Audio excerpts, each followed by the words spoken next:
Hello and welcome to the Saturday Down South podcast. He is Chris Marler. I am Connor O'Gara. You know by that lovely intro what time it is. It's the most fun I've had. This one was awesome. I mean, it wasn't. It's also one of the looking back at the adjustment more games we've done. There's been some absolute classics, and this one, I'm sure a lot of rival fans aren't going to believe this when I say it, but this was one of the more heartbreaking ones I felt for the team that lost. It was wow. It just meant more. 2014 Auburn at Ole Miss. I put so much emphasis on 2014 because, as I said in the Facebook group, I beefed up the other day. I did. And some of you were probably listening to that going, why were you talking about 2015 Auburn Ole Miss and Swag Kelly? And that had nothing to do with the game that we were intending to talk about, which, of course, became known as the Laquan Treadwell injury fumble game, whatever you want to call it. Is there a specific name? I don't think they made t-shirts with that on it. They don't. Also, I'll be honest with you. It was funny watching you retroactively squirm on that beef up. But yeah, I don't felt think terrible. anyone cared or even picked up on it. I talked about totally Swag fine. Kelly, and Swag Kelly was at last chance you all this is going on. Yeah, I felt bad. Well,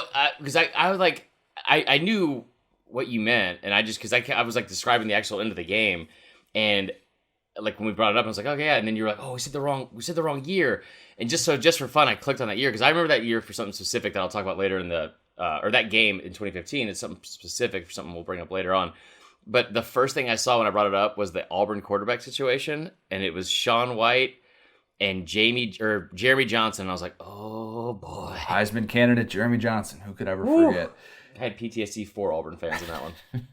This game between number 3 Auburn, number 4 Ole Miss, were days removed from the first ever playoff poll coming out, which is important context for this because there were 4 SEC West teams in the top 6. That's right, 4 SEC West teams in the top 6, 3 in the top 4, none of which were Alabama. 2 of these, the 2 teams in this game, of course, were in the top 4. And this, they kept saying on the broadcast, was essentially an elimination game because both teams had 1 loss apiece. Ole Miss had just lost the previous week to LSU. Bo Wallace headbutted a dude, headbutted Jamal Adams. So, real quick, I do want to say this one thing, and this is a little preview or appetizer for next week. This was my favorite deep dive we've ever done, and it prompted me to come up with the idea, and thank God Connor approved. We're going to do the next week of the adjustment more. We're going to look back at the whole 2014 season because it is wild, fascinating. Yeah. And I'm sure there's some people out there thinking if it's 2014 Ole Miss, why are we not talking about the Bama game? It's a huge game. It's one of the probably their landmark victory, maybe of all time, outside of the 62 national championship. One of the biggest days in the history of SDS was the Katy Perry corn dog. All of that. I mean, the way that all of that went down was massive. And I know that there are people thinking, hey, shouldn't we be talking about this game? Theoretically, I mean, it's by all means, it is a worthy game of It Just Meant More. But we wanted to look at this game just because I think what this kind of shows at the end is windows in sports that can be so fleeting. And Ole Miss fans who have now seen the aftermath of what happened in the following years and the fallout of the Hugh Freeze, what they experienced before those years. That's a fair thing to bring up as well. I think they have good perspective of knowing how small those windows can be, and when you see one vanish before your eyes, like what happened in this game with Laquan Treadwell on the goal line, it makes you realize just how rare these moments are. So that's why I kind of wanted to dig into this more so than just looking at another Bama game or something like that. When Bama obviously still won the SEC, had won the SEC and got the playoff bid. So the implications though of a game like this were, that was Connor's idea. That was my idea to not do that, just so we're all on the same page. No, but I mean, I think that game, this was a better game than the Bama Ole Miss game. Probably a bit, better overall game. You could definitely make that case. I've said this before. I said it at the time, and I know in the moment we can get caught up in stuff, and it's easy to embellish or kind of over exaggerate certain things. I said this when it happened, and I say it today after rewatching the game again last night. This was one of the most bizarre, memorable, terrible, entertaining, just crazy moments that I've ever seen in SEC football history with how it unfolded and how it played out, especially on television. There are three words that come to mind whenever I think of this play specifically. So much happening. I can't imagine watching this game Dude, and wondering about all the different things that are going on as Laquan Treadwell catches this quick. Call it a quick slant, whatever it was. Screen. It was a screen. It was a screen. He caught it. I forgot he caught it on the 23-yard line. Yeah, caught it on the 23 and breaks about like 3 different tackles and looks like he's gonna will his way into the end zone. And it's almost like out of a sports movie or something like that. Yeah. You're watching this happen, like the end of Friday Night Lights or something. Spoiler alert. But you're watching this happen, and looks like he's about to score this game-winning touchdown. Rule on the field is a touchdown. Don't say it yet. Don't say it yet. Everybody by this point knows kind of we need to say like why we're talking about this specifically and why it was so impactful. So Treadwell, of course, is about to go across the goal line, and then kind of all hell breaks loose. You know, Ole Miss fans go from thinking that they just watched their team win this massive game. Let me describe this because Fire away. I've been doing this all morning. I did it with Allie, I did it with Will, just because it's so you have like. Out of all if you don't watch the whole game, fine. Go watch this from like the YouTube video we watched, which is the full game. Go watch this 5 minutes in real time, and it had to have been even longer when it actually happened, right? In real minutes, this is how this play unfolded. Now, remember, Ole Miss, whoever loses this game is like probably out of the playoff race. It's an elimination game, like they were saying, yeah. So, Ole Miss is like they're in this game. They had a lead several times. It's been back and forth, and they go into this play. And right before the play, Brad Nessler says, "You don't need to make all 3 yards because you're not getting the ball back." And he throws this pass to Treadwell on like a slip screen. He breaks 2-3 tackles, and all of a sudden at the 10-yard line, he breaks free. As he breaks free, it looks like he's getting in the end zone, and he doesn't get horse collared.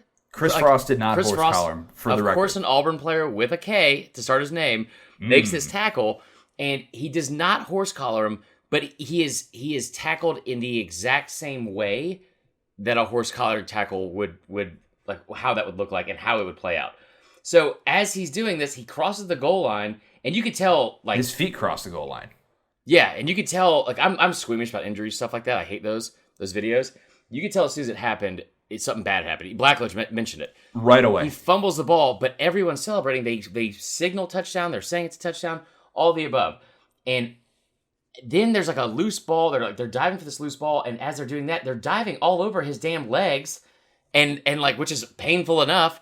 And as that happens, they finally try to figure out like what's what. They're separating things. They got everyone on the field doing like the helmets off, praying for him, all this kind of stuff like right over him, right on the top of him. As they're carting him off the field, they literally have got him up onto the medical cart, take him off the field. As that is happening, and you've lost your best player. The refs just like subtly mention, after a further review, the ball carrier actually fumbled the ball before the goal line. It was recovered at the end by Auburn's first down Auburn. And you hear this like faint cheering from like the Auburn section because no one else in the Ole Miss section knows at all what's happening. One of the most awkward parts of it too is they're having to re-show the replay of him breaking his legs over and over and over because they need the review because they need the review. And at one point, Nestle even says, he goes, "Okay, it's probably need to show that anymore. It's probably needs to be the last time we show that." And as he's saying it, like they have to show it because they're literally on air with like the official, whoever's like in charge of that. It was, and also the one other part that just made it even more crazy train wreck TV. The camera guy, since it happened like so close to like the I think it's a different setup now, but it was so the camera was so close to the stands and the mic was so close to the stands from where everything was happening. You could just hear the students and drunk fans, because it's a night game, just every couple of seconds, F you, F Auburn, like, and it was wild. It was just absolutely wild. It was a stunning moment that really, I think, defined kind of the decade that was in the SEC and all these crazy, bizarre plays. You think of how crazy the SEC was from kick six, 2nd and 26. I'm not just going to say Bama moments here. But all the wild things, prayer, Jordan Hare, I'm not just going to say Bama and Auburn moments. But all the wild things that happened. The Ole Miss Arkansas game the following year. The lateral. 4th and 25. Yeah. all of those moments, and this is one of them. This is on. I think it has to be on the Mount Rushmore of craziest plays in college football the last decade, probably. And there were so many there was so much talent and so many good teams and so many teams ranked from the SEC that year. And I feel like we say that every year, but this year was so, like I said, we're gonna have to do it all next week. It's so fascinating because to tell the story, I think this moment for a lot of fans is almost forgotten. Like exactly, that's my point. Because there was, I told this to Will this morning. One of the craziest things I've seen, like looking through this, that season alone. Like if you look at like how deep the SEC was, and I'm gonna have to turn my paper so I get bad. That season alone, there were 9 top 15 matchups in the SEC, and there was a span where from late September to this weekend, and Game Day didn't choose this game because they had just gone to Death Valley for Ole Miss LSU. They did Ole Miss earlier in the year, obviously, for the Bama game as well. So they had 4 or 5 weeks in a row were SEC teams. Okay, so what I want you to do, save that exact thing for next week, and we'll say it again. Because I'm just people that are going to listen. The moment was so much bigger than I think anyone could have realized at the time, just because of like how important and how highly everyone was ranked and all that. So let's set the stage. The directors for this game, I call this the Battle of Friends who started as high school coaches and talk every Sunday. Hugh Freeze and Gus Malzahn. I might need to shorten that name a little bit. But Hugh Freeze, year 3 at Ole Miss. He is this up-and-coming offensive mind who was as preachy as preachy gets. I think that's fair to say. This, though, felt kind of like his time and like Ole Miss's time. They're a month removed from this. They're a month removed from this incredible win, of course, against Bama. 7-0 start was the program's best in 52 years. But I wonder, was there at all, and I'm deferring to you on this because you understood the landscape of the league better than I did at that point, was there this enjoy it while you got it feel to this team in this window? Because yes, we're going to talk more about the 2013 recruiting class and how special it was for Ole Miss. But was there a little bit of this feeling at all of like, hey, we really need to be able to hit it big in these 2 years because if we don't, it's kind of going to hit the fan? No, I just think that nobody was taking it seriously that they were a good team. Like they were truly a good team. And I think, and I didn't feel that way about Ole Miss. Like, and you have to kind of group them in with Mississippi State this year because we'd never seen that from that state before. Like you have these 2 teams ranked in the top 3 for most of October. Mississippi State being ranked number 1. And by the way, just to kind of pull back for a second, this is all happening while an undefeated Florida State team is coming off a national championship. And you also have the deepest year where every single SEC West team is going to a bowl game. And Ole Miss all of a sudden is like the top. You're like, wait, what? Like, so I wouldn't say that I ever thought it was like a window that was going to close because I just thought that from what I was gathering, maybe this is going to be the new Ole Miss. They were going to start having like just a higher influx of talent and they had a better coach or whatever. But it wasn't like this is like your 1 year and it's going to be over. I think that most fans didn't ever think that this was even going to be a year. Does that make sense? That's fair. Yeah. Like it wasn't going to close. Just was like they were never even going to get there to reach just like elite status. Like they would be able to. I mean, you know, we talk about with Arkansas. Like they've had some seasons with these 10 wins. I think that most people kind of lumped it with that. I asked that because January 2016, of course, NCAA charges Ole Miss with just a bunch of violations, and Hugh Freeze infamously pinned it all on the Houston Nutt era. Houston Nutt did not take that too kindly. His attorneys get involved. They get Hugh Freeze's phone records. Everybody knows what happens after that. The escort service. His phone records because Houston Nutt was mad that he was using slandering his name. The irony is saying it wasn't his fault, and it was like. That one came back. That one came back to bite Hugh Freeze. We can safely say that. My question, all of that and the way that this played out, where Ole Miss really, really fell apart once all this went down, and they had the self-sanction of a postseason ban. Does all of this play out this way if it's the late 90s? Obviously, we don't have cell phones, so it's a different story. But this felt like a very 2010s story that, I mean, we're not talking obviously about cell phone records and stuff like that. Yeah. But the wild, wild west nature that we've talked about in the past, we talked about it in the early 2000s and how that was kind of the end of it in the SEC. Does this play out differently if it's, like a decade or later? 1,000%. It plays out the way we've seen the SEC play out for every other year.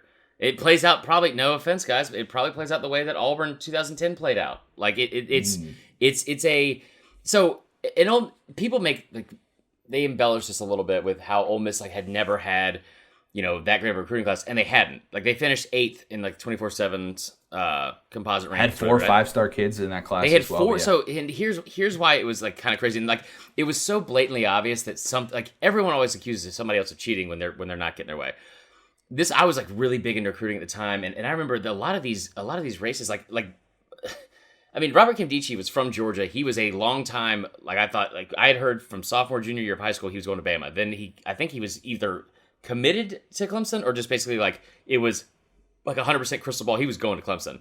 And he committed to Clemson before, yes. Okay. And then ultimately joined his brother, Denzel, yeah. So what made this obvious from the people that follow recruiting was Laramie Tunsil was a 5-star kid, number 1 tackle in the country. It was a long time between Georgia and Bama, and he was a Georgia lean. Everyone knew he was going to Georgia. And all of a sudden, like with the last 3 weeks, he goes to visit Ole Miss, and then he commits to Ole Miss. And then you look up and it's like, hold on, they also got this other 4-star kid from Illinois who's the number 1 receiver in the country. And he's then a 5-star. Ended up being a 5-star. 5-star receiver. And so you're like, you have 4 5-stars, and up until that point in the entire history of Ole Miss football, they had a total of 4 5-stars that had come into that program.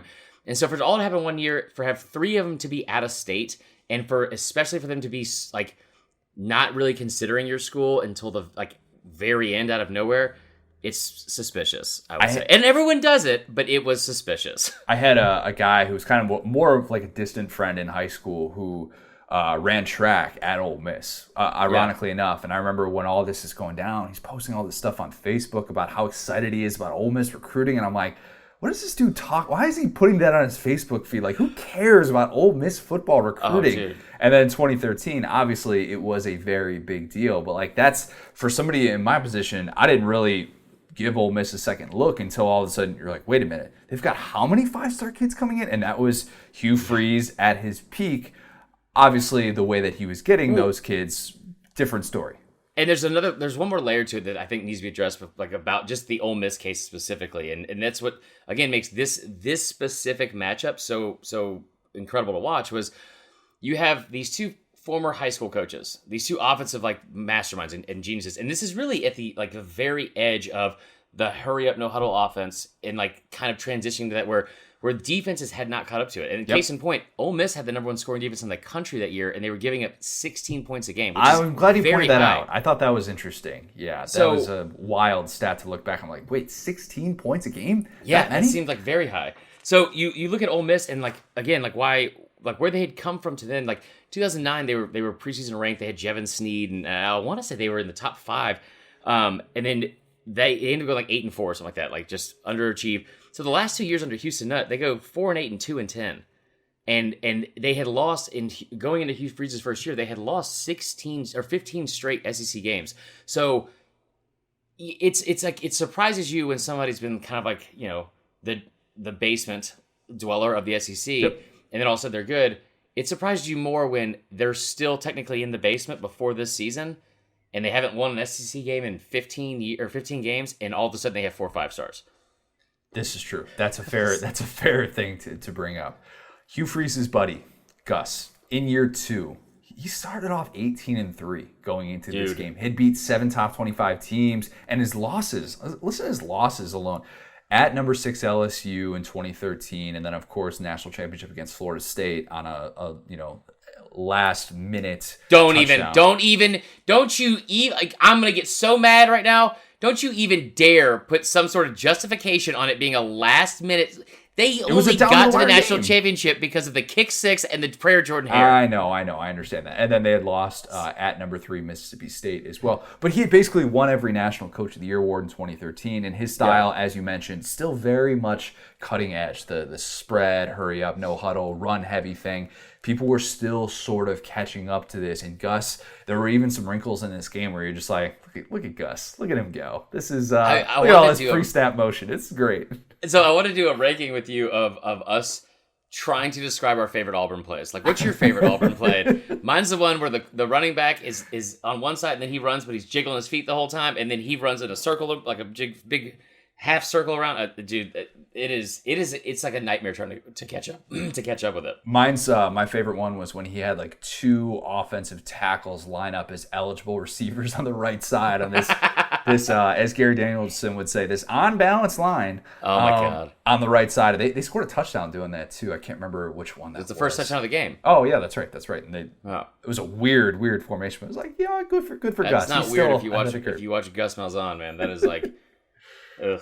The A-listers in this. We've already talked about him a bit. Laquan Treadwell. Chicago in the house. You don't see a whole lot of Chicago kids like that go down to a place like Ole Miss. That's I see a lot of 5 stars going like from Chicago. You don't. Football. It is not a football loaded state in terms of recruiting. It's much more on the basketball side. From the Big Ten side, I don't know if you remember this, just because, like, you know, you're a logical person with like self-interests that are actually fun and healthy. But do you remember this being like was his recruitment in the Big Ten area, was that like something that was being like watched closely? Or I thought I remember Penn State and Michigan being the big ones, and then it was kind of like it was kind of assumed that he was going to a Big Ten school, but then the Ole Miss thing was kind of like, oh, I guess he wants to play in the SEC, and that's the best way to do it. But the justification for all that stuff, and for somebody like Treadwell to want to do that is, this is what these coaches sell, and why, if what they try and say to get out of the whole like, hey, you're obviously cheating, is, well, he can go to a place like Ole Miss and play right away. And then sure enough, that's what he does at Ole Miss, and he tears it up as a freshman. And this, in his sophomore season, I mean, I thought he was the best player on that team clearly, and was looking... For Ole Miss? For Ole Miss, and was looking like, every bit the All-American, future first-round receiver that he was. I mean, it wasn't just, it was the size and the hands that obviously stood out for him, but he would do things like, he had this sequence in the second quarter of this game where he makes 2 blocks on this Bo Wallace run, and Todd Blackledge like loses his mind talking about Treadwell. He's like just gushing about him, and then he the brought very it up next play, in the second half. Brought it up later, and then the very next play, Bo Wallace hits him on a screen for the TD to take the lead, and it was just like, Laquan Treadwell does the little things. He's a guy that is just, you can build an offense around somebody like him. Gritty. He's got that Midwest grit. That's what they say. Yeah, there it is. I think so. And Treadwell he was fun to watch this offense, and this was like it kind of surprised me that he's the most talented person on this team, because there was so much underrated talent on this team, like on both teams. And what stood out to me, one of the things that stood out to me of this was the receivers in this game specifically. And I don't want to big, it was physical. Sammy Coates and Duke Williams, in my opinion, are the most underrated receiving combo in the history of the SEC. Like, just hands down, most underrated. I'm sure there's a Kentucky fans like, what about when Jack Jefferson and old Skilly Legs McGee, they had 700 yards and whatever. Like, I don't even know what Skilly Legs McGee means, but they were such a physical mismatch in this game, and Treadwell, especially, to be that young and to still be that impactful was really, really, like, for him to stand out on a team full of some other standouts was impressive. Sanchez Golson, the Ole Miss cornerback, who was a unanimous All-American. He had the pick against Bama, yeah. Yep, had the pick against Bama to seal that win. Had 8 interceptions coming into this game, and he had another pick in this game. He was actually the only player on that Ole Miss team that was drafted in 2015. He was a second-round pick for the Steelers, and unfortunately for him, he's now out of the league because he kept getting hurt, just got hurt repeatedly. But he had some big-time moments in this game. We're going to get to a couple of them later, but just this guy who, you notice him. Like, he is, the way that he covered, he had this ability to jump routes, and he should have had a jumped route touchdown at the end of the game. Easily should have, and ended Auburn's chance of a comeback in that one. But he was this guy who, when you think lockdown cover corner in the SEC, he kind of fit the bill, although he had some tough moments in this game. Yeah, he definitely did. Incredible season. I think there was, anybody that talks about this defense, you look at the Kimdichie brothers for sure. But like the Golson, 9 interceptions. I didn't even look at the end. Did he get a double-digit interceptions? Probably. That's an insane amount of interceptions in a season. Like at some point, you just stop throwing towards him. Like just like I don't know what we're doing here, guys. But yeah, he was really impressive. I thought like the next one you have listed was these two is the ones I can't wait to talk about. All right, let's talk about it because Bo Wallace is a great character in all of this. One of the reasons that Last Chance U became Last Chance U, East Mississippi, First Chance U, the 3-year starter was coming off of that horrible LSU game, and like we said, he had the headbutt into Jamal Adams after this play where he threw that awful interception into double coverage, and it was just an awful play all around. He had moments in this game where he was heated. They even said on the broadcast going in, like, we need Ole Miss needs him to kind of be this steady guy. And I'm thinking to myself, there's no way this guy is going to be this calm, steady guy. So I have a comp for this, and I do too. I'm curious how close it is to mine. I doubt it's close at all because I think this might be my best reference, maybe possibly ever, and I could just be exaggerating, but Bo Wallace is either Tim Tebow with a DUI or my personal favorite, he is Church Camp Steven Garcia. He is a like Steven Garcia light, like a better quarterback at times. But I remember like my Facebook status when this happened because it like Facebook sent me a memory of like last fall and just saying Bo Wallace is gonna Bo Wallace, and it's gonna happen at some point, and you kind of hate to see it because he really put up impressive numbers of like he averaged 30, I think it was like 32 touchdowns. I'm sorry, he averaged 3,500 total yards and 27 touchdowns per season as a 3-year starter, and being a 3-year starting quarterback in this league is that's tough to do. He played really well in this game. Very well in this game. He was good in this game for a lot of it. He also had a double-digit touchdown or double-digit interceptions every single season. And when I say he had a DUI at one point, not while he was in college, I'm just saying, look it up. It's the worst mugshot you'll ever see in your life. Why isn't he wearing a shirt? Yeah, what happened to his right side? Was he mauled by Tiger King? Yes. It was very odd, but I say that like he was this guy. Like I think that the Tebow reference is just because he was there for so long.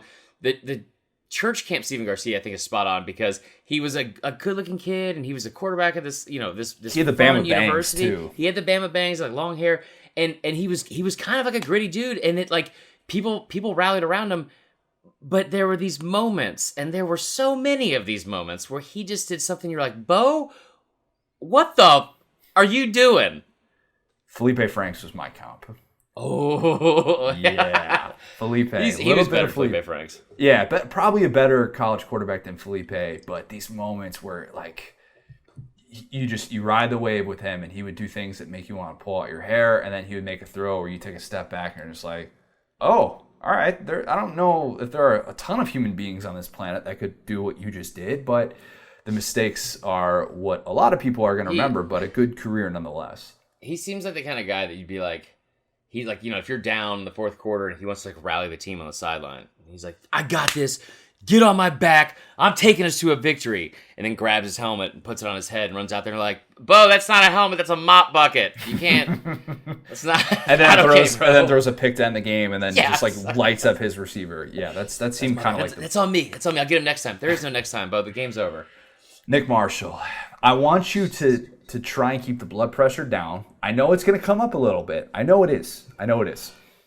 He was obviously part of the craziest season in Auburn history in 2013. He was kicked out of Georgia for stealing from his teammates and then went to Auburn. You didn't let me get 2 sentences in before coming out with that. Yes. Obviously, Pereira Jordan Hare. He was kind of the epitome of why, though, Gus had such early support and why there was this belief that Gus was this great, incredible offensive mind. And Gus was very much in that category at that time, deservedly so. Yeah. But what he was doing with Nick Marshall, I think, was gaining a lot of momentum. Now, heading into the 2014 season, a little bit of a different story. He had the weed arrest that summer. I didn't know that. It kind of set the stage for this up and down year that he had. But in this game, it felt like he got some of that 2013 magic back. I mean, that bomb that he threw to Sammy Coates. Okay. Basically, every time he threw a bomb in this game, I was like, that looks like Pereira Jordan Hare. No. So, first off, I'll admit that I have not given him enough credit as a quarterback in terms of his arm strength. Like arm. that ball he threw in the Prayer Jordan Hare, that ball like was a very, very nice pass. There's not a lot of quarterbacks I've seen in the past 10 years can make that pass. And I understand how lucky it was, but still.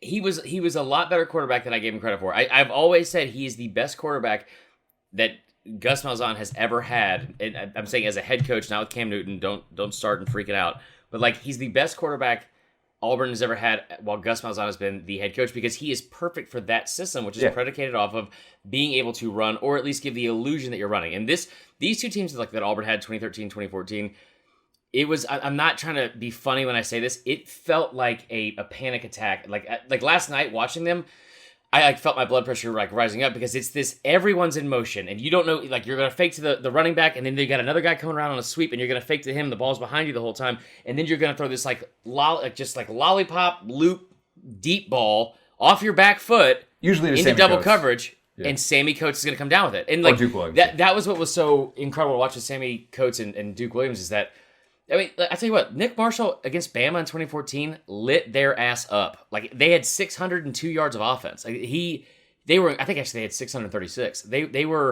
He was a lot better of a quarterback than I gave him credit for. He was more accurate than I thought. And in this game, he was fantastic. On the road against the number one scoring defense in the country, Nick Marshall showed up. And it was the escapability to me that really stood out. And like you said, it gets your heart racing when you see him escape some of these and keep plays alive. But he was fun to watch. Not the most skilled, not the most accurate, but a piece of the Auburn puzzle that was very, very important, obviously, those 2 years.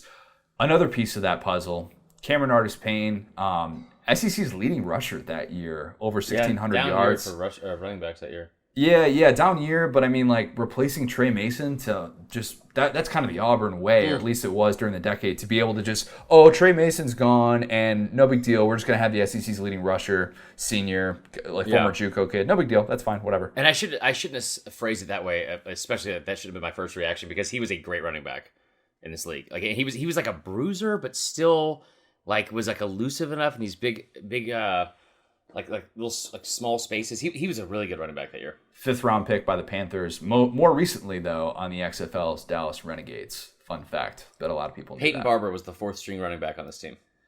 Peyton Barber, who just got a new deal going to the Redskins, actually. That's classic Auburn, though. All right, the breakout performers. I only have one for this, but I think he's a good one. I think he's one of the better ones that we've had for this category. Or unless you have, are there any other A-listers that I skipped over that you wanted to dig into? Okay. No, I mean not really. I'm trying to think of. I have a bunch of people of like because extras. There are prominent extras is where we're gonna hit on people because I'm sure there are people, Ole Miss fans especially, who are like, wait, you didn't get to this person. No, we will get to them. Trust me. Breakout performer. I had Evan Engram here, and I understand second team All SEC as a true freshman. This is his sophomore year.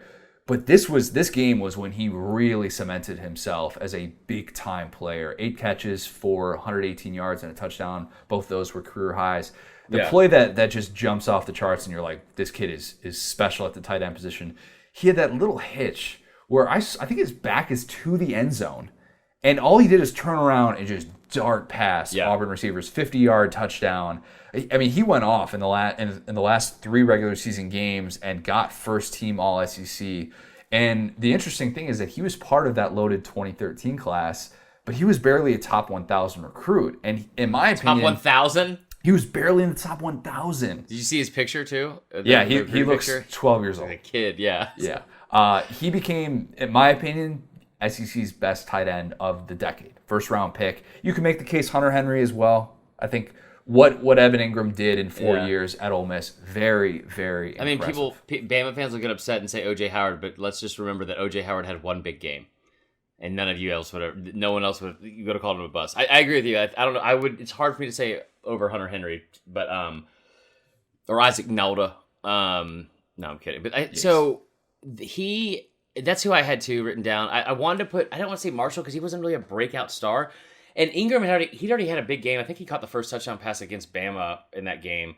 And Hugh Freeze was able to do a lot of things with him where you can slip him into space and like these wheel routes and like kind of like behind these like slant routes from receivers or just like on like a pick, not really a pick, but like like where you're like pretend like fake blocking for like 2-3 seconds and then getting to the next level once like the linebacker commits. And he was such a, I think at this time you had obviously seen some tight ends that were like big physical tight ends that were just blocking tight ends. And you had some that were like the tweeners, and he just seemed like he did both so well, and he had like this elite speed. Like he was as good as a receiver at the tight end position, and that was really surprising me because, like you said, like he was not a big recruit, and all of a sudden I remember hearing like there were rumors like he's like he could be a potential first round pick, and I was like that's crazy. And then this game, watching it back, you're like, oh yeah, other people don't do that. Yeah, probably one of the 5 best tight ends in the NFL as of right now. Giants have big plans for him. All right, the prominent extras. We got to start with my favorite plays. Matt Luke. I think there was only one shot of Matt Luke, but we have Matt Luke. Oh, okay. Hey, Connor. How you doing, Matt? Connor, I just want to let you know, I don't know if you saw my video here the other day. It's Matt Luke. Talking about Matt Luke, head coach, Ole Miss football. At the time, talking about Matt Luke, offensive coordinator, Ole Miss football. Been there since 2000. Love my time in Oxford. Having a ball in Athens. But I do miss those guys, and I hope they're all doing well. Coach, you needed to be on TV way more than you were. I mean, I only saw you like once or twice. You needed way more FaceTime. It was a crying shame. Angry dad at the pool, Matt Luke. His like the fact I forgot he was the OC. How much do you think Hugh Freeze let him do? Not much. That's what I was wondering about. But like Matt Luke is such a good glue guy for a university and a program like that like went there, played there, like loved Oxford until they fired him. But yeah, I thought that was interesting that he was the OC there. I forgot about him and Rhett Lashley facing off. Good old Rhett. Rhett's at Miami now. Yeah. Rhett Lashley is probably my least favorite name I've ever. Unless your name was like Jason, that's the only way it'd be worse. Robert Kimdichie. He is a prominent extra because he's not an A-lister yet, and I know you're going to get frustrated because his stats were not nearly what one would have thought, given the nature of what he was billed as a recruit, or what even what people are saying about him as a prospect. The rabbit hole of Robert Kimdichie stuff was significant for me. I found an ESPN story from Mark Schlabach saying, this is my favorite part. This is so great. Saying, in the first 4 paragraphs, Robert Kimdichie is likened to Herschel, Bo, Reggie White, Julius Peppers, Lawrence Taylor, and Derek Thomas. In the first 4 paragraphs. He was the next Clowney, but like different, stronger, and what like it was like. Yeah, I don't. So I talked to Will about this, and this is something that I'm not making a joke. I can't. None of this will ever be aired on this podcast. But his best friend's mom was a regular of ours at Houston's, and I've known her for years. And we were friends for a while because she would just come into the bar like 3-4 times a week. And it wasn't until like a few years that I'd known her that she even brought up Robert Kimdichie's name because her son was living with him in Arizona. And she would come in and just vent about her daily things, like as you do with a bartender. And the stories that I heard about Robert Kimdichie was just like it honestly might be one of the saddest cases we're going to see looking back on it of like wasted talent. It's unfortunate because in this game, and he had a moment, a not so great moment in this game that we're going to get to, but I kind of was going in, I had him on the A-listers to start because you look at his career and he's a sophomore now at this point. You're like, all right, well, there's going to be a lot of Robert Kimdichie in this game probably, and was very, very quiet. He still, though, was part of the number 1 scoring defense in the country, and everybody knows that he's, Ole Miss's top recruit since Eli in '99, and he was part of this great 2013 class. But you look back on his career and his numbers, which were pedestrian, way more pedestrian than people probably realize. And of course, after his 3 years in Oxford are up, the incident that was talked about a lot in draft circles, falling out the window at the Buckhead Grand Hyatt, which I can't imagine. Half a mile from Houston's. I was going to say, that's got to be really close to where you used to live, isn't it? Yeah, and her son was with him when it happened, and it was, it's close to where I live now. Like, whatever. It's just, he should be remembered for a lot more than that, but he's a lost soul.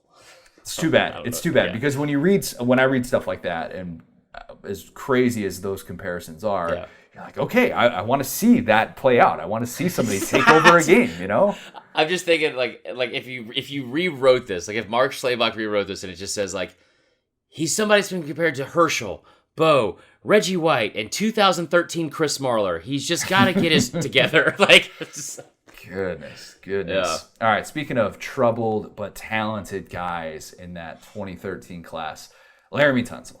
He did not play in this game. Why did he take that picture? It's one of the more infamous pictures in the history of the NFL draft, whatever you want to call it. Didn't play in this game, though, because of a partially torn bicep. We find that out basically as soon as Ole Miss gets the ball, and they go down to Holly Rowe, and they're like, oh, Laramie Tunsil's actually not going to be playing in this game. The starting left tackle for this team was the best offensive lineman that Ole Miss had, and I thought it hurt Ole Miss at some key points in this game where it just didn't look like Bo Wallace was necessarily getting the protection. They missed him in the running game as well. But the number one tackle in the country coming out of high school and the 5-star future first rounder being out was, you know what it said to me was, and this is something that you texted yesterday and I about lost my mind, was I didn't realize how lucky Auburn gets. And I was like, brother. I said that just to troll you, but yeah. Dude, there's so many points in this game where that comes up.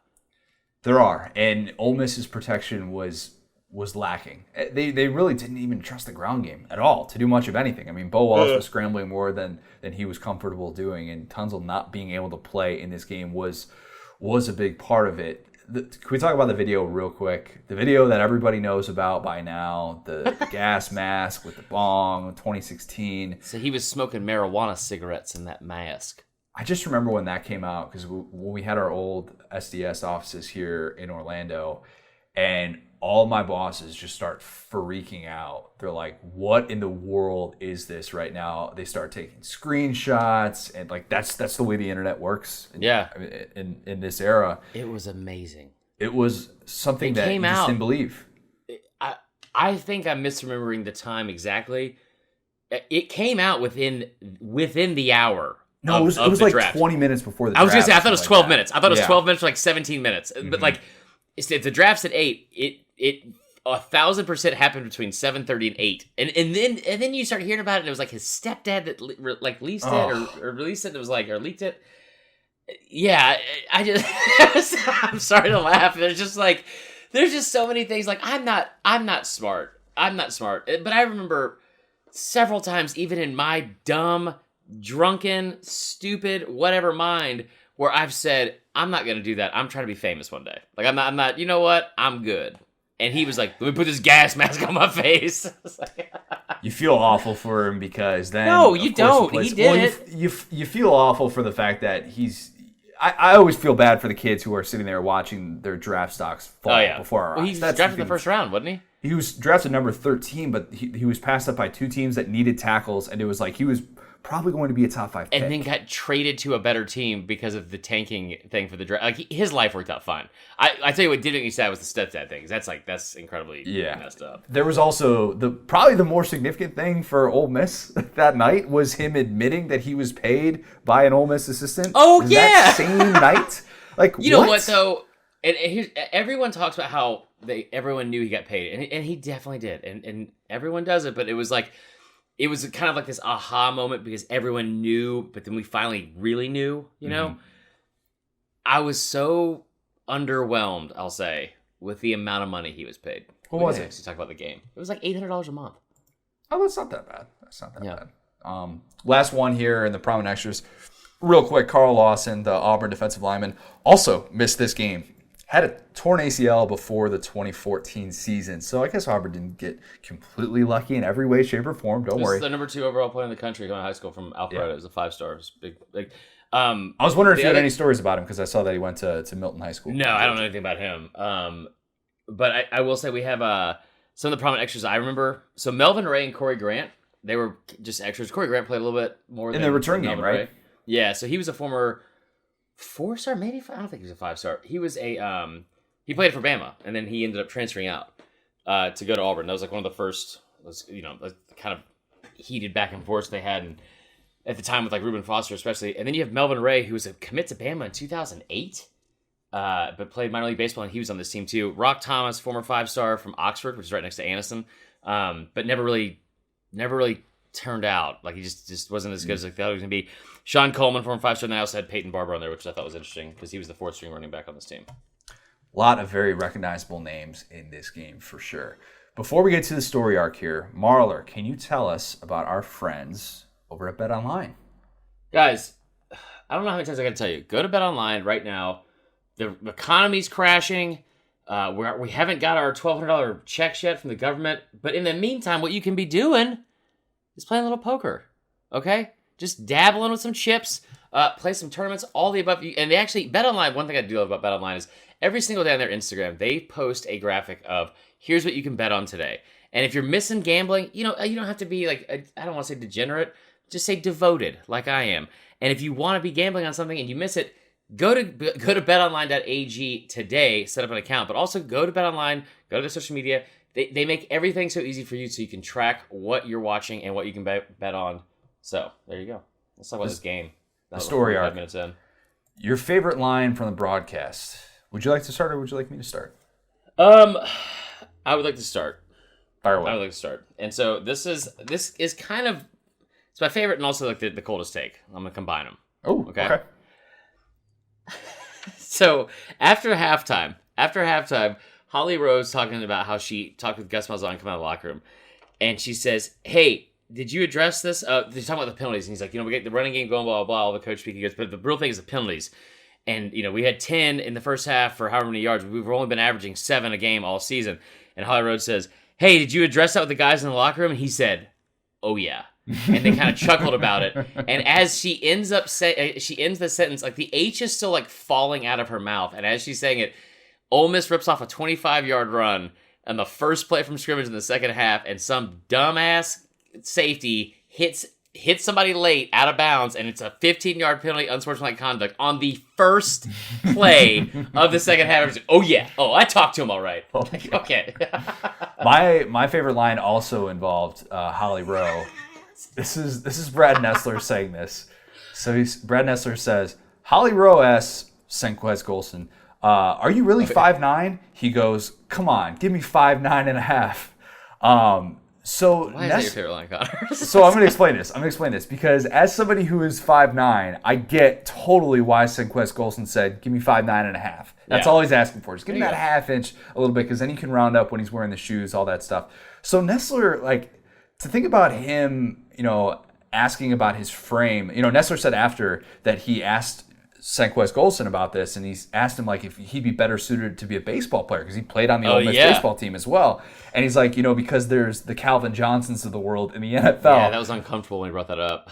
I bet Golson, when he was asked that question, is like, "Bro, are you serious? Yeah, why are you doing this? Why would you ask that to me?" But the irony is that he said the guys in the NFL are a little bigger. It was something like, he didn't say that outright, but it was such a weird moment from somebody as professional as Nessler. I don't think he meant anything by it, but he was like, "Hey, you're too short to play in the NFL, bro. Like, what are you doing?" It's kind of condescending for an All-American like this. And in this game, of course, though, you see big receivers like Duke Williams and Sammy Coates, and he kind of struggled with them. There were moments downfield where they won those battles, and he made plays in this game. Don't get me wrong. Like I said, he had the interception, he had a couple nice pass breakups, but there was that third down play where it should have been a pick six. It just should have been. Auburn's deep in its own territory late in the game. Golson jumps this route perfectly, and it tips right to Sammy Coates on third down, and it keeps. And when you say lucky, because that was lucky. He was 3 yards in front of the receiver. It is thrown directly at him from about no further than 10 yards away, and he has nothing but green turf in front of him in the end zone. And the guy who is leading the country in interceptions with 9 drops it. Yeah. He not only drops it, but it pops straight up in the air over his head and right into Duke Williams' hands. Sammy Coates. Sammy Coates. And when you say Auburn gets lucky, yeah. My God. And that was also right after the Bo Wallace fumble, where he was kind of not in a pile, but not in a pile, and tried to extend the ball over his head like an idiot, and then he fumbled. So anyway, that was a good quote. I was thinking the part with the Holly Rowe thing when she was like, "Oh yeah." Oh, It reminds me of when not Nate. Who's Dwight's friend with the glasses, like the weird guy? Yeah. Who Angela comes to the hires to volleyball kill. game? Yeah. Yeah. No, not that guy. So Angela hires that other dude to kill Oscar. It's the same guy. Like, no, it's not. Yes, it's the same guy from Beard bet. I'm telling you, I think it's the same guy. I'll bet you my beard and $20. I'm not willing to go beard and $20. I'm pretty sure it's the same guy. You're gonna have to look this up right now. I know I'm right. I'm not gonna look it up. Okay. So we'll circle back to this. So anyway, Angela goes, "Well, do you have a gun?" And he's like, "What do you think?" And he holds out a receipt. I'm just like, "Yeah." She's like, "What's that?" It's like, "It's a receipt for a gun." Like that's what the Gus Malzahn quote reminded me of. Anyway, the coldest take from the broadcast: Brad Nessler after that long Bo Wallace run. Yeah, this is good. Really, really nice, impressive play. Keeps the play alive. I think they even had 15 yards tacked on to it at the end of it. Why was that? For a face mask, because of an Auburn penalty, of course. So Nessler says, Bo Wallace is going to mess around and have 100 yards rushing. He had 63 at the time. You want to guess how much he finished with?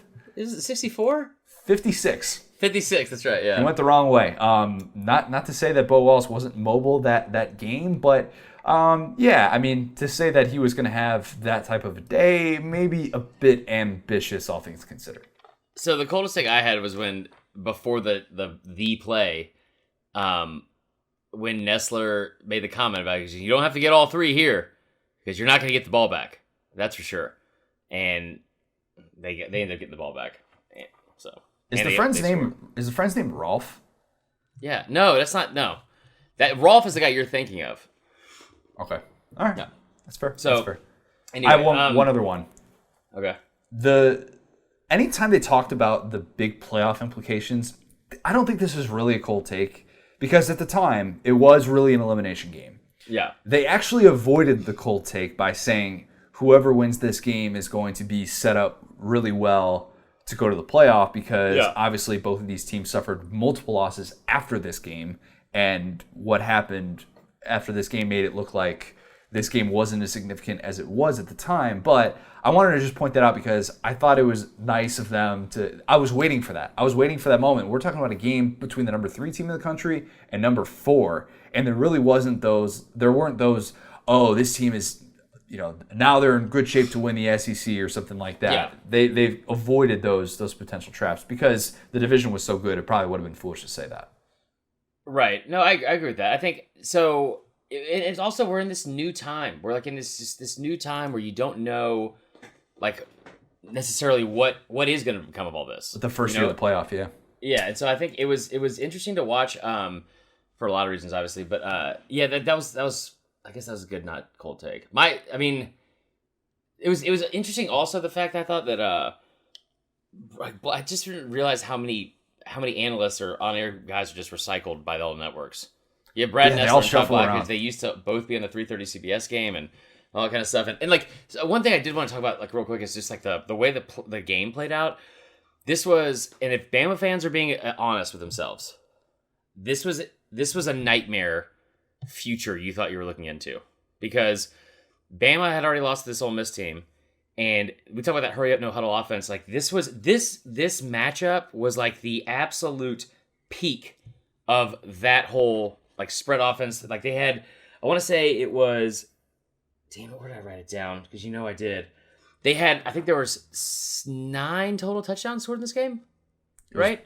Back and forth for a lot of it. I mean, Ole Miss had a double-digit lead and had a chance to put Auburn away in the second half, but ultimately these two offenses were clicking, and early on. It kind of felt like this is going to be this drag out, maybe 17 to 14 type game, and it just did not play out that way at all. And all of a sudden, these offense figured out we can put them on their heels, and it wasn't just throwing. No, it was balance in this game. I thought Ole Miss threw the ball a little bit. I mean, they threw the ball more than they ran it, but some of those long Bo Wallace runs certainly helped in terms of balance and making it look like it wasn't just a shootout.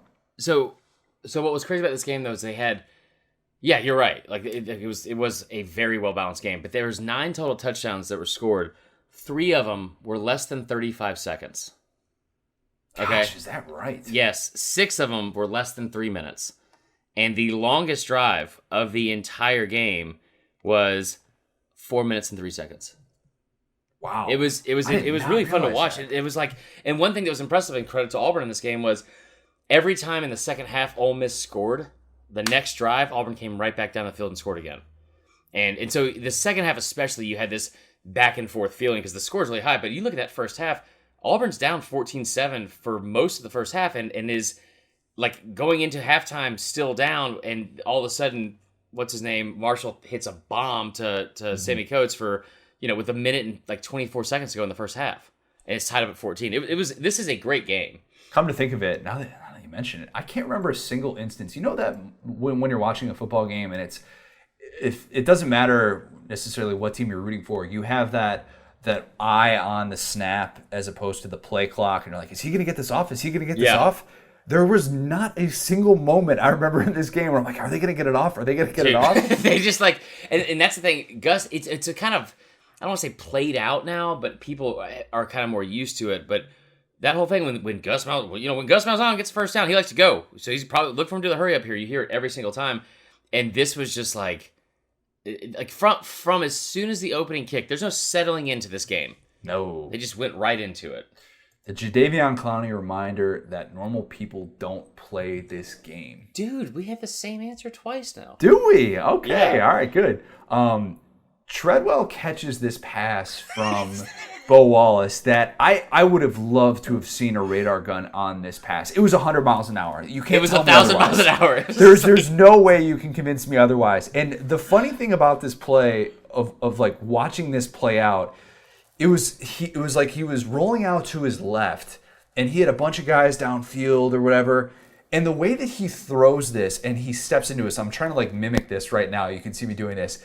And the way that he stepped and his release, everything about it suggested that he was throwing this ball 40 yards downfield. Yeah. And instead, it was like 8 yards away to Treadwell. And Treadwell's the only one who sees this. And I'm like, wait a minute. It basically fooled the camera person as well. Yes. And it was like, how did he possibly catch that pass? It was like the Dak Prescott pregame warm-up is the way he was like uncorking this ball. And I was laughing when we brought it up too, because today apparently is the anniversary of when Randy Johnson threw that fastball that exploded that bird. And that's what it reminded me of, because it was like, son, why are you throwing that ball that like, what are you doing? Like, that's the hardest ball he's ever thrown in his life. And it was on an 8-yard, and Treadwell had a couple of drops in this game, but that play, and like specifically that he caught, now there's a play, maybe we don't have the same one, because he did this again later, and he didn't throw it as hard. I know what you're talking about, but he did this again later, and it was going in towards like the score. They were in the red zone, and as he threw it, the safety from Auburn came downhill, and I mean just was like, had every single bad intention you could ever have, and lit up Treadwell. Yep. And he got right back up. That's a big dude. That was a big dude. Yeah, I was so amazed watching Auburn defenders be fooled by this throw, because it just looked like he was throwing it so far downfield. I've never seen anything like that. It's like when you're like with your dog and you like pump fake and he just like turns his head. Yeah. Like, where'd it go? It was. I also had like the reminder that normal people don't play this game. Like as like a, another category, subcategory. Just the receivers in this game in general that we already talked about. Just I mean it was such an incredible time to think about like how big and physical those guys were. If you weren't 6'4", 220, just don't even bother playing in this game. Yeah, and they were outside. The Trent Richardson, I can't believe they didn't make it in the NFL. I know he's still active, but it has to go to Treadwell, because Treadwell, the Falcons, you a-hole. I know the Falcons just signed him. Guess what? They have another first rounder from the SEC. Crazy, right? Treadwell, when he came out, and I'm not just saying this because of hindsight. I couldn't believe that Mike Thomas wasn't getting enough love, but I still thought, okay, Treadwell should be the first receiver drafted, and Mike Thomas should be the second receiver drafted, because watching what he did in college and watching this game, the hands, the size, you're just like, that's an NFL receiver. You look at him and you just think, yep, he's going to be able to make catches on the outside for 12 years, no problem. He's going to make Pro Bowls, no big deal. He had an NFL body at like 17. It's Is that amazing. weird? Can I say that? That sounded No, you weird. can say that. I mean, that's part of the reason that he was so good as a freshman too at Ole Miss. But then he has this bad pro day, and all of a sudden, I remember there being more questions about him, and a lot of that stuff was really confirmed. I mean, he just did not look necessarily fast and explosive at this pro day.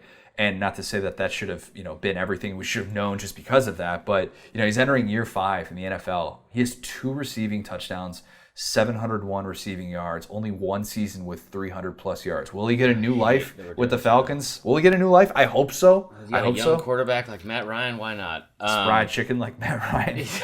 So, like the Falcons, they posted this thing the other day that was like, that's right, we're the only team with 10 first-round picks on the team. And I was like, you dumb idiots.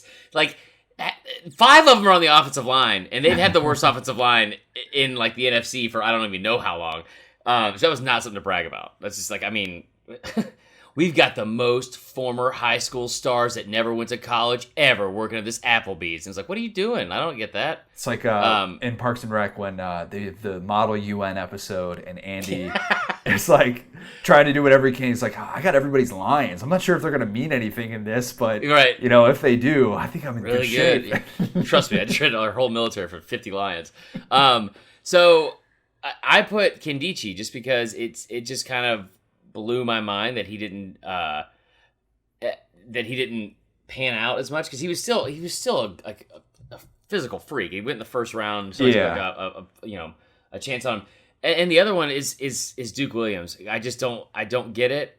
He was so go back and put on the tape of that 2014 Bama game, and like he was just Amari Cooper was the star of that game and had I don't even know how many yards. I think he had like 240 yards receiving or something like that. He wasn't even the star of the game necessarily. It was like Duke Williams was a man among boys. And Duke Williams has a great chant name. Hearing that small section of Auburn fans every time he caught a ball go Duke was. I mean, I love that too. The Kendichi, I didn't put Kendichi on here just because, and he's absolutely. I have no problem with him being on here. I didn't put him on here though just because of the pre-draft incident, and I kind of am like, okay, going into the combine, all that stuff. Like, how do we feel about these guys? And there's, back then when all that happened, it was like, whoa. This guy's in a first round. That window wasn't made correctly, and it wasn't sturdy. It wasn't a sturdy window. Why did he walk out all the way too? I'm not telling you why he walked out. Okay. Well, I mean, there was they found weed at the scene, but like it wasn't. Weed doesn't make you do that. Yeah. All right. Moving on from that, the thing that you didn't know / remember until rewatching / researching this. Man, so much. Just so much. Like it was, I just forgot how incredible the 2014 season is, and it's like I was up until 2 a.m. last night watching this stuff and just blissfully in a deep dive because it was just so interesting to me, like just all the things that happened. So I will say what I forgot about was I thought Ole Miss was undefeated going into this game because they were ranked 4th, and it was interesting. I think I brought it up earlier. That they lost the week before and they dropped to 7 in the AP poll and 9 in the coaches poll. But the playoff committee, the very first week ever, was like they're still in the top 4. So I'd say probably that, and maybe the fact that Nick Marshall is better than I gave him credit for. Fair. That's big of you. I'm impressed. I apparently forgot that this was 2014 and not 2015. That's one of the things I forgot. I also forgot that neither of these teams even finished in the top 15. Amazing the Auburn loss, man. 5 losses. I will never understand how this team lost five games. Auburn finished 1-4 after this game, and their lone win was against Samford. Like, that's it. They fell apart down the stretch. And the A&M one was the surprising one because the A&M one happened the next week, and it was I believe it was a 3:30 or it was a 12 o'clock game on CBS before the Bama LSU game, and they lost like 41-38, and I think it ended with a weird fumble or something happening at the very end that Myles Garrett recovered. And God, my memory for football is really good. I wish it mattered with anything else in my life. Right? But yeah, like this team was like they were ranked in the top 5 for almost the entire season, and to see them like fall apart, like not fall apart because they're still a really good team, but yeah, they did not close well. And Ole Miss finished 2-2, got smoked by Arkansas and then by TCU as well. But how much of that is because when you lose a game like this, that's so deflating. Obviously, they're playing without Treadwell, moving forward the rest of the way. But when you lose, your playoff hopes, how does that change things? I don't know, but not the finish that they were hoping for, certainly. So I want to tell you one of my favorite stories that I've ever heard or read about or whatever that happened from that game against TCU in the bowl game. What was it, like 42-3 or something? So it was 42-3, and they lost. They I think TCU scored on their first 6 possessions or 7 possessions. 6 possessions.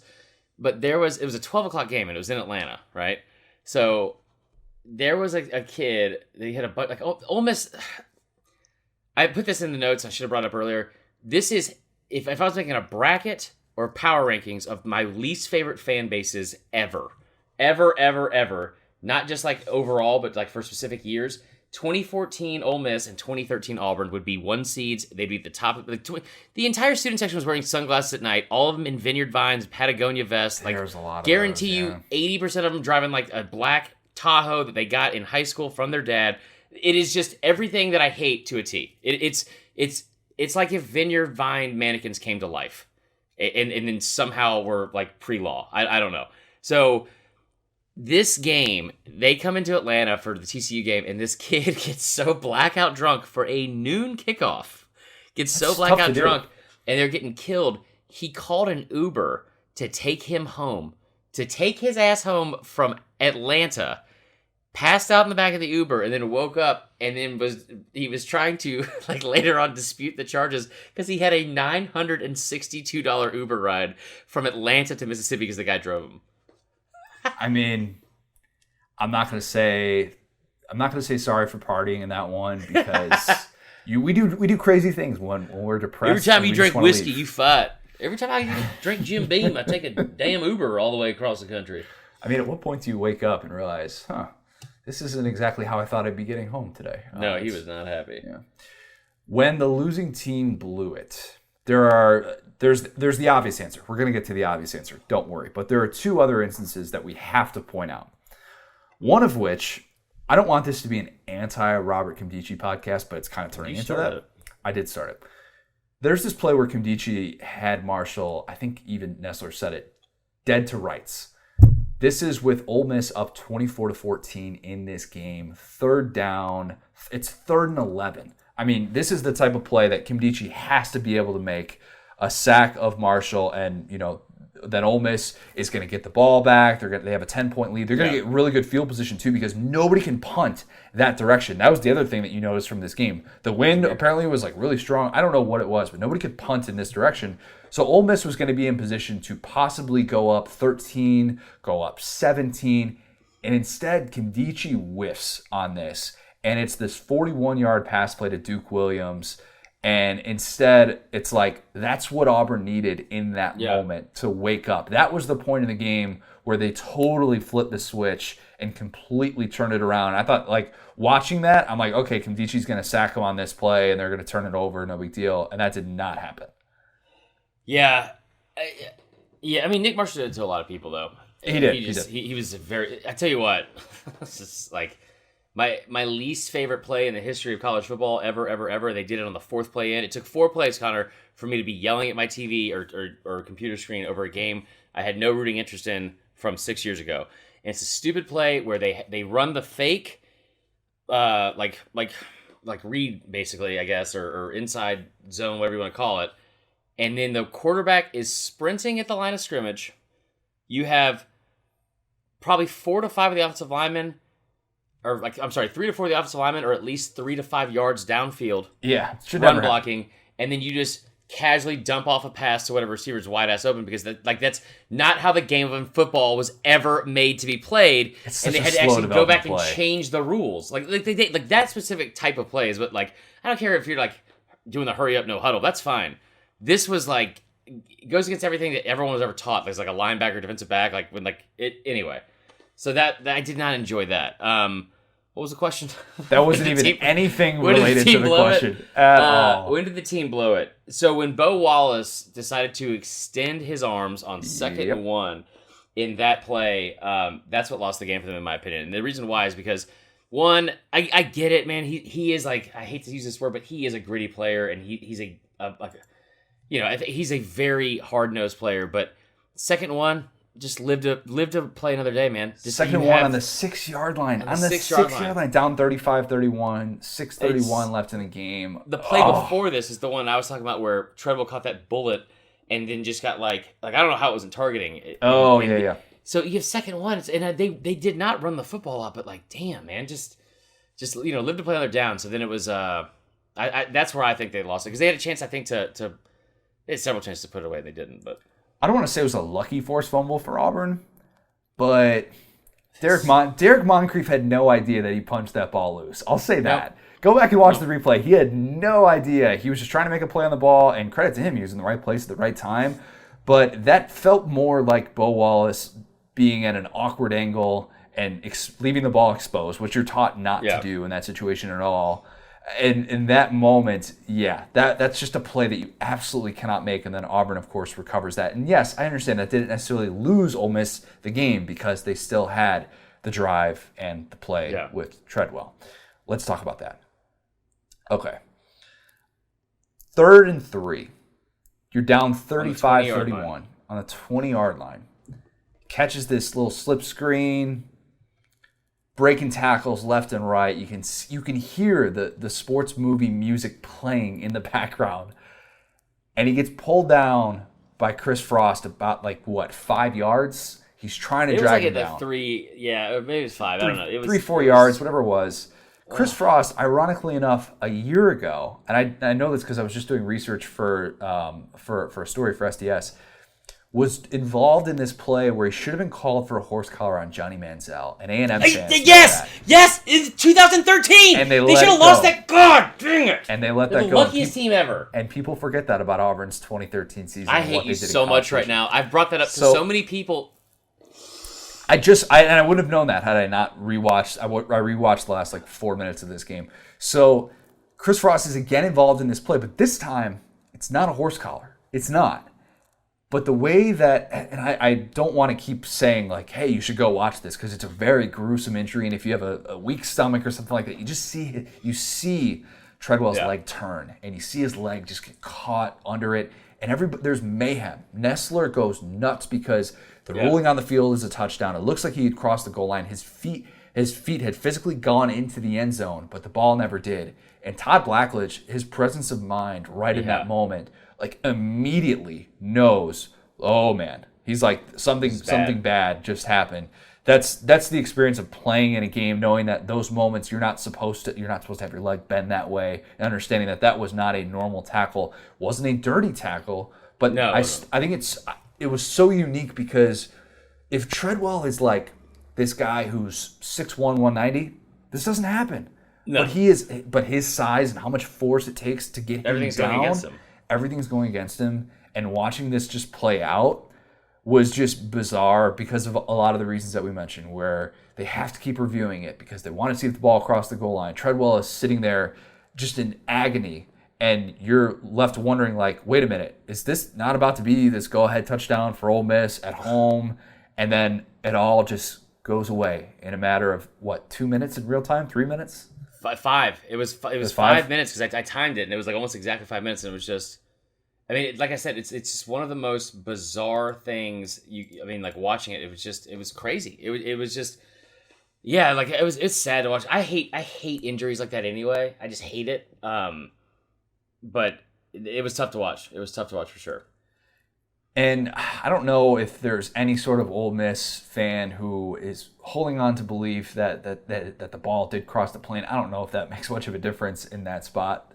But I wanted to watch the replay 5-6 times over again, and I'm just trying to focus on watching the ball to see, wait a minute, did the ball actually cross the plane? Because that was the thing that Blackledge was actually wrong about, was that he said, I think the ball still crossed the plane, but then you watch it and you're like, oh no, it actually didn't. The thing that people forget about, though, with that play is that Evan Engram is half a second too late on the attempt to recover the fumble when the ball goes into the end zone. And it looks like Evan Engram is kind of Johnny on the spot. And there's going to be this fight for the ball. And maybe they can review, hey, there's no clear possession here. We can't just give Auburn the ball in that spot. Casanova McKenzie. Yeah. Casanova McKenzie was there, and he got a clear recovery. Just happened to be at the right place at the right time. And, and good for Auburn, because it like for that program at that time especially, they needed to catch a break. Like they really needed to catch a break. I tell you, that 2013 A&M game, I have said this on this podcast before, and you dismissed it, and most people I say to dismiss it because it does sound like a crazy fan, like whatever. I remember Manziel screaming, and he's going like this, like for a face mask on the horse collar, like.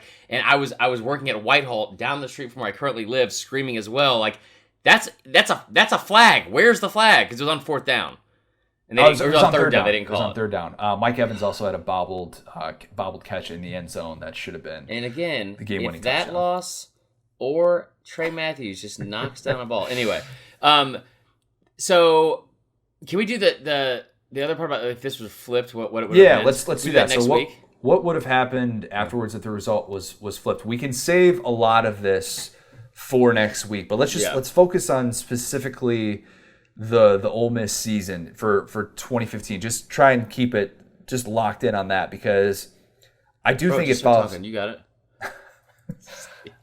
Do you want to save this for next week? I kind of do. Okay, because I think it's not as interesting to bring up now, because you've already brought up like the how they close the season, but it is interesting to really break down like the big picture of how everything played out. And I would have gotten into I would have gotten into that as well. So that's a very good point to stop me on that. The player image that so this is one thing, like the player image, like I'll start because I have like a pretty cool story from this, and this is so this game. I remember this game, and I remember when you said the 2014 thing, 2015 thing about Treadwell. I knew it wasn't 2015 because I actually had worked that weekend. That's like the one weekend I would ever pick up to work shifts at Houston's, like in the fall, because I never worked Saturdays ever because of college football. And I told him that when I first started in 2010, I told him I had coached my little sister's soccer team, so I couldn't do it.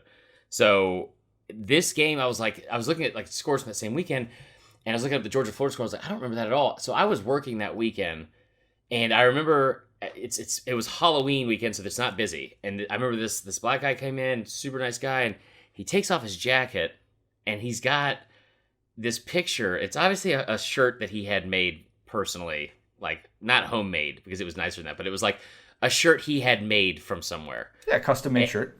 And it's just a picture of Laquan Treadwell, like kind of bedazzled, like not bedazzled, but like shiny of him just absolutely posterizing Cyrus Jones on a touchdown against Bama from a game that happened no more than a month ago. And I was like I was already mad. I was working on Saturday. This guy comes with us. I was like, that's an interesting shirt. Where'd you get that? He's like, oh, that's my son. I was like, Laquan Treadwell's your son? And he's like, how you know it's not the other guy? I'm like, if you had a picture of your son getting posterized, like, so we started talking, and he had gone to the Auburn game that morning because they played a 12:00 start against Auburn, and he was flying out of Atlanta, and so we started talking, and I was like, yeah, man, it's been really fun to watch like your son make that comeback from just the season ago when he had this gruesome injury, and he said this one really meant a lot to him because he had like 117 yards and had a touchdown, all this kind of stuff, and he said this game specifically. And he told me this, and it gives me goosebumps, but also is like one of the more kind of effed up things I've ever heard in my life. Because he said his son, he refused to take his medicine, the pain meds, after he broke his leg. And he said, why? He said, because I want to feel the pain of what I'm going through now, so I know on the other side of it what it took to get here.